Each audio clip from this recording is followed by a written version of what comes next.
అందరికీ నమస్కారం అండి. ఈరోజు నేను చేయబోతున్న వీడియో ఏంటంటే, చాణక్య నీతిలో నుంచి చేయబోతున్నాను. అదేంటంటే, ఇక్కడ ఒక 2 లైన్లు ఇవ్వబడ్డాయి. అది ఏం చెప్పారంటే చాణక్యులు, మిత్రత్వమైన, వ్యవహారమైన సమవుజ్జీలతోనే అది శోభిస్తుందని చెప్తున్నారు. సమ్మానే శోభతే ప్రీతి, రాజ్ఞీ సేవ చ శోభతే, వాణిజ్యం వ్యవహారేషు స్త్రీ దివ్య శోభతే గృహే అని చెప్పారు. ఇక్కడ అర్థం ఏంటంటే గనక సమవుజ్జి అయిన స్నేహితుడు ఉంటే, అంటే సమవుజ్జి అయిన వ్యక్తులతోనే స్నేహం చేయాలని చెప్తున్నారు.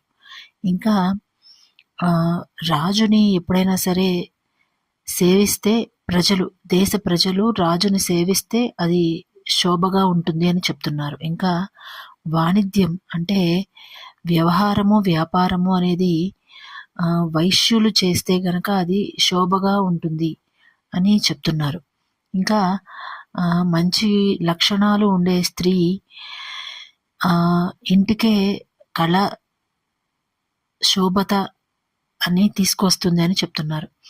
ఇప్పుడు జనరల్గా ఫ్రెండ్షిప్ అనేది అందరూ అంటే సమవుజ్జీలు అని అంటారు కదా, అలాగ చేయరు.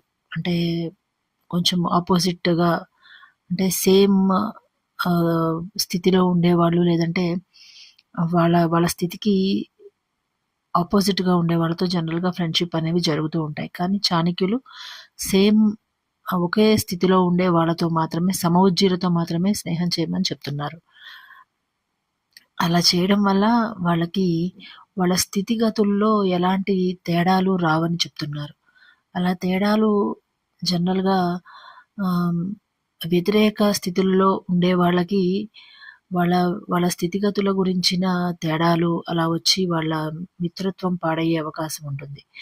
ఇంకా వాణిజ్యం అనేది వైశ్యులకి ఎందుకు అంటే గనక, వాళ్ళు దాంట్లో రాణించిన వాళ్ళై ఉండుంటారు కాబట్టి జనరల్గా వ్యాపారము, వ్యవహారము అనేది వైశ్యులకి మాత్రమే శోభిస్తుంది.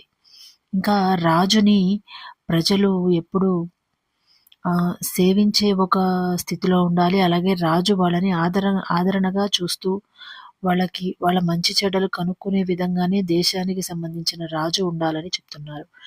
ఇక స్త్రీ దివ్య శోభతే గృహే అంటే, మంచి లక్షణాలు కలిగిన స్త్రీ ఎప్పుడూ కుటుంబానికి, తన గృహానికి, కుటుంబం మొత్తానికి